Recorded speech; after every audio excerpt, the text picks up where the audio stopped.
Êtes-vous fier d'être pasteur? Cette conférence qu'on est en train de préparer, Next Generation, Yeah. dont j'invite tous les jeunes d'ailleurs à venir se joindre à Pour le nous. 19 juillet. De Dieu, tu me permets de prier pour l'émission et pour le peuple de Dieu. Obligatoire, papa, ça serait obligatoire. Bien sûr, Oui, papa. bien sûr. Je vous laisse alors là.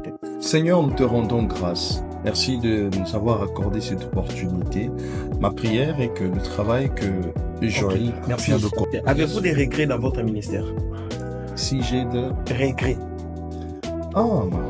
de regrets. Quel type de regret? C'est une question intéressante. Voilà, je dois vraiment éviter de Joël. Hein. Il m'a dit au début, pasteur, ce sera des questions assez faciles. Pourquoi dans l'église actuelle nous trouvons beaucoup plus de chrétiens qui sont amoureux de la prophétie que de la vraie parole de Dieu? Départagez-vous les temps de excellente des enfants. question, Joël, excellente question. Tu Quel diras est ce aussi grand conseil que peut donner à une personne qui est en train de traverser des moments difficiles actuellement? Bien sûr, en titre de rappel, nous saluons maman Stella Tuikala. Je salue ma tendre épouse que j'aime tant. Je vous salue, maman Stella. Maman Stella, nous vous saluons aussi. Et que Dieu vous bénisse abondamment pour ces bons maris, ces bons papas qui est pour nous, l'apôtre Oscar Tuikala. Comment gérez-vous maintenant votre foyer et les ministères? Sentez-vous à l'aise même de faire des erreurs, c'est pas grave parce que vous apprenez de dire et j'encourage d'ailleurs ce travail. Merci, papa. Je prie que le Seigneur puisse accompagner ce travail. Très belle émission et un excellent travail, Joël. Merci beaucoup. Bonjour ou bonsoir, ça dépend de l'heure que vous nous recevez ou vous nous regardez maintenant là, de là où vous êtes. Nous sommes ravis de vous avoir parmi nous. Et aujourd'hui, nous aussi, de notre côté, nous sommes énormément bénis parce que nous avons la grâce, nous avons eu cette chance aujourd'hui de recevoir l'homme de Dieu. L'homme de Dieu au nom de l'apôtre Oscar Tuikala, le pasteur titulaire ou le responsable du ministère Armée du Christ ou Army of Christ Ministry. C'est une église basée ici en Californie. C'est lui le responsable. Nous avons eu cette grâce. Dieu nous a bénis. Dieu nous a fait faveur aujourd'hui de le recevoir parmi nous. Pasteur Oscar Tuikala, bonjour. Bonjour, Joël. Vous allez bien, papa? Oui, ça va en forme. Le Seigneur fait grâce. Nous sommes très ravis de vous recevoir parmi nous et nous espérons que nous, jeunes, nous, peuples de Dieu, nous serons aussi bénis par votre présence. C'est un plaisir. Ça fait plaisir d'être sur ce très beau plateau. Déjà, merci beaucoup. Félicitations pour ce travail que tu es en train de Merci beaucoup. C'est grâce à vos encouragements, bien sûr, on ne peut pas nier. C'est grâce à vos motivations. Donc, on est là, on suit toujours les pas des grands, toujours. Gloire au Seigneur. Merci, papa. Notre plus grande préoccupation, aujourd'hui, on a voulu vous recevoir. On a aussi quelques questions où les internautes ou des fidèles ou des jeunes nous ont envoyé, dont nous avons aussi besoin de connaître, d'avoir quelques idées sur vous, pasteur. Pasteur, êtes-vous fier d'être pasteur? C'est une fierté parce que imaginez que si vous travaillez pour une institution prestigieuse comme les Nations Unies ou si vous êtes ambassadeur des États-Unis, c'est un privilège, c'est un honneur.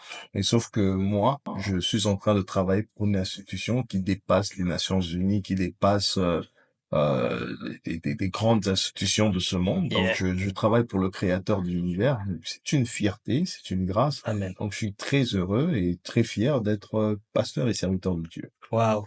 Nous sommes bénis par cette réponse et vous êtes aussi une bénédiction pour nous, la future génération. Nous sommes là derrière vous, suite à vos conseils, suite à vos encouragements, suite à vos prières aussi. Bien sûr, on ne peut pas les nier parce que sans oublier, nous sommes en pleine session des jeûnes et prières de 21 jours dans notre église on a eu à commencer depuis hier le 9 juin et là, nous sommes toujours en plein jeûne même lorsque nous parlons là. Bien sûr, et d'ailleurs, je m'en vais si avec la permission de ce prestigieux plateau, je m'en vais lancer l'invitation au peuple de Dieu. Amen. Si vous êtes en train de passer par des moments difficiles, vous avez besoin de la main de Dieu.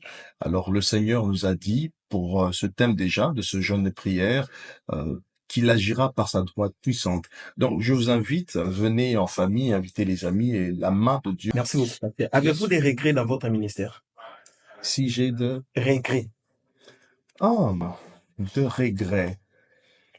Quel type de regret? C'est une question intéressante. Voilà, je dois vraiment éviter de Joël. Hein. Il m'a dit au début, pasteur, ce sera des questions assez faciles. Dieu va se manifester puissamment. Nous avons commencé hier. On est là de 5 heures à 17 heures. jeune, non, c'est pas sec, je vais prendre de l'eau. Et Mhm. voilà, comme nous avons donné d'ailleurs des instructions Oui, pour bien les sûr. femmes Et- enceintes, le pasteur va jeûner pour vous. Et si vous êtes en train de prendre de produits, je le ferai aussi pour vous. Mais Amen. du reste, nous pouvons nous connecter et expérimenter la main de Dieu par ce merveilleux programme. Amen. Merci beaucoup, pasteur. Et pasteur, une autre question. Bien sûr. Nous, quel est ce grand conseil que vous pouvez donner à une personne qui est en train de traverser des moments difficiles actuellement? Allez, je vous donnerai un conseil qui a marché depuis la nuit de temps. Il faut toujours se confier à l'Éternel. La Bible dit, recommandez votre sort à l'Éternel et il agira. Donc, c'est ce que je pourrais dire à une personne qui est en train de passer par un moment difficile. Mhm. Essayez Jésus pour voir. Moi, ça a marché. Ça fait déjà des années que je suis le Christ et jusque-là, ça marche. Quand je passe par un moment difficile, je me confie à lui et il agit en son temps. Qu'est-ce qui vous a motivé de devenir pasteur? Allez, est-ce qu'il y avait une motivation? Non.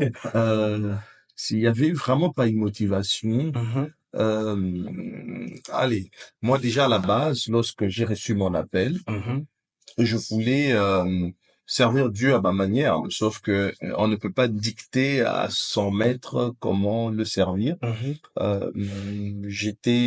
Lorsque j'ai reçu l'appel à l'université de Kinshasa, je faisais des relations internationales Oh, euh, waouh. et bon, pour moi, mais déjà, je suis né d'une famille euh, où mon père était un homme d'affaires. Alors, je me disais que quoi de plus naturel, aller dans les affaires, servir Dieu, euh, par les affaires, dans des affaires et financer l'Église, financer les hommes de Dieu. C'est même cette prière que j'ai fait à Dieu, mais il m'a dit Mhm. non. Je voudrais que je puisse prêcher Oui, la parole et c'est comme ça que je suis devenu. J'ai emprunté ce chemin-là. Il me parlait de la motivation. C'était vraiment pas une question de motivation. ok. De regret. Mais c'est la face Ah, cachée de cette émission, bien sûr. je suis en train de voir Oui. d'ailleurs. De regret, non. Des fois, on expérimente des méchancetés, Mhm, ou l'ingratitude. On peut expérimenter ces genres de choses. Mais pour moi, dire que je regrette, non. Je me dis que c'est une expérience mhm. et on grandit des expériences malheureuses que nous rencontrons dans le ministère. Il y a des gens qui peuvent avoir des préjugés ou encore c'est qu'on expérimente très souvent. On pense que servir Dieu c'est un raccourci. Mhm. C'est peut-être parce que la vie n'a pas réussi que on est dans le ministère. C'est ce que voilà les préjugés que les gens ont. Mais dire qu'il y a de regrets, non, je dirais, je vois beaucoup plus qu'il y a de l'expérience par des choses que nous rencontrons dans le ministère. Merci beaucoup, pasteur. Comment voyez-vous votre succession dans les jours à venir? Comment est-ce que je vois Parce on ne parle jamais d'un leader sans avoir préparé sa succession. bien sûr, Comment voyez-vous? il y a déjà Joël qui est là. Merci, amen. Bon, la succession, je pense que déjà avec cette conférence qu'on est en train de préparer, Next Next Gen Conference. Generation, Yeah. dont j'invite tous les jeunes d'ailleurs à venir se Oui, joindre oui, à pour le nous. 19 juillet, bien sûr. Euh, Allez, faut pas attendre à ce que on ne soit pas là pour commencer pour que ceux qui restent commencent à s'imaginer comment est-ce que les choses va se passer. Quoique je sais que je vivrai très longtemps. Joël, ne me pose pas cette question. Je suis là. Non, je vais vivre très longtemps. Mais je me dis que par le mentorat, nous avons plusieurs jeunes comme ça, et à l'occurrence Joël, nous donnons les coachings, on encourage, on essaie de former par des enseignements, voilà, et moi je me dis avec la qualité de jeunes que je vois autour de moi, voilà, je me sens très à l'aise en pensant Donc, à vous l'avenir. sentez aussi garanti que votre succession est garantie. Bon, voilà, Lorsque je parle de la succession, je ne dis pas que vous allez mourir, non. Quand même, non, mais déjà, élargir votre état, élargir. Justement, moi je me dis, la préparation, ça se passe, euh, on prépare l'avenir chaque seconde, chaque Mhm, minute qui mhm. passe, on investit euh, auprès de personnes qui sont auprès de nous. Le Christ l'a fait. Pourquoi je veux changer de méthode? Le Christ, il était là, il a passé beaucoup plus de temps avec ses disciples. Et moi, je suis un croyant fervent du mentorat. Je me dis qu'il faut passer le temps de qualité avec les jeunes, mais c'est pas facile, hein. Il faut dédier beaucoup de temps. Il faut vraiment, ça demande le temps. Il faut se mettre dans un café ou soit aller manger. C'est beaucoup de temps avec les jeunes, les Mhm. écouter, les parler. Et, donc voilà. Moi, encore pour répondre à ta question, je suis beaucoup plus à l'aise lorsque je pense à l'avenir parce que je me dis que avec les jeunes de qualité comme toi, donc voilà, Merci beaucoup, pasteur. l'avenir est assuré. Voilà, amen. Nous le croyons bien sûr et tout ce qu'on soit. Une autre question, ça serait un peu direct, mais ça serait normal. Ne le prenez pas. Voilà, je suis déjà là. Je ne sais pas, mais Vous êtes déjà dans l'eau. Vous êtes déjà dans l'eau, donc noyez-vous seulement. voilà. Nous savons très bien que pasteur, vous êtes marié, bien sûr. En titre des rappels, nous saluons maman Stella Tuikala, Je là où elle salue est, et tout ce qu'on ma sort. tendre épouse que j'aime tant. Je te Oh, salue, ouais, exact. maman Stella. Maman Stella, nous vous saluons aussi. Et que Dieu vous bénisse abondamment pour ces bons maris, ces bons papas qui est pour nous, l'apôtre Oscar Tuikala. Comment gérez-vous maintenant votre foyer Mhm. et les ministères? Parce que à tout moment, moi, je suis avec vous souvent. À tout moment, Mhm. vous avez des appels de fidèles. Oui. À tout moment. Comment? Personnellement, actuellement, moi, je ne saurais pas. Bon. Comment gérez-vous, au fait, les ministères et votre vie privée, ou soit votre famille? Mhm. Comment départagez-vous les Non, temps des parents, excellente des enfants et tout? question, Joël, excellente question. Euh, euh, Tu diras aussi à tout moment que tu es avec moi, tu me vois échanger très souvent avec ma femme. Oui. Euh, je t'ai dit une chose très tôt. Ah, je pense que j'avais suivi une histoire que j'ai vue. Je pense que ça soit dans un film ou dans un livre, je me rappelle plus.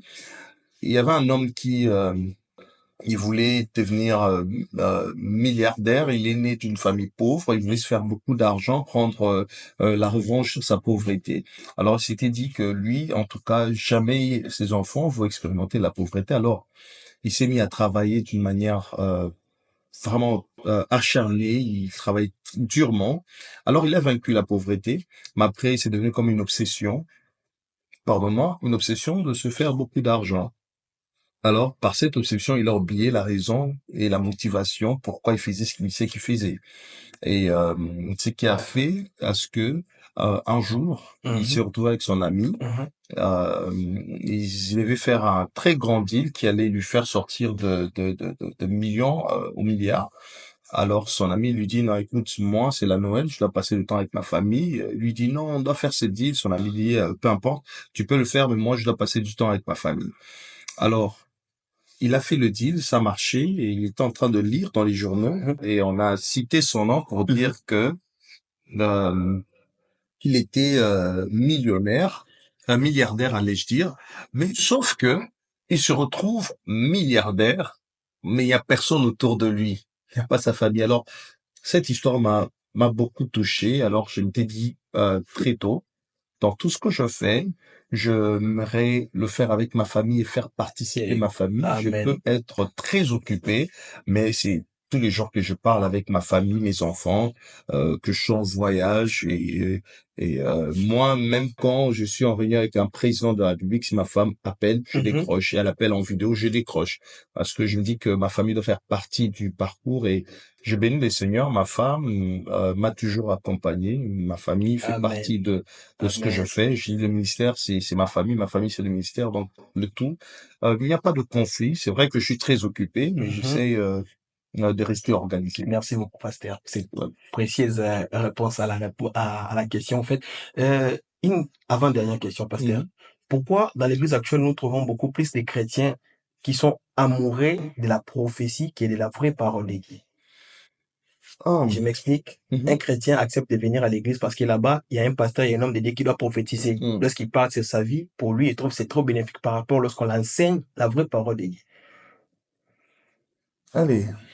Ah, l'homme a toujours été attiré par le mystère. Mhm, Ce qui est mystérieux attire l'homme. mhm, Euh, Allez. Et si je dois parler de notre culture aussi à nous africains, bon, à un moment donné, on était un peu habitués à aller auprès de féticheurs mhm. pour qu'on nous parle de l'avenir. Alors, Et malheureusement même, parce que c'est vrai que c'est quand le ministère prophétique en souffre aussi, parce que Mhm. la part de gens qui viennent, ils viennent juste pas pour chercher Dieu, mais pour consulter. Alors ces habitudes-là d'aller auprès de Ah ouais. féticheurs, Mhm. on ramène ça à l'église. Et les prophètes aussi, ils sont victimes de cela. Mais ça demande juste une maturité d'orienter le peuple et d'être aussi équilibré en prophétisme, en prêche la parole.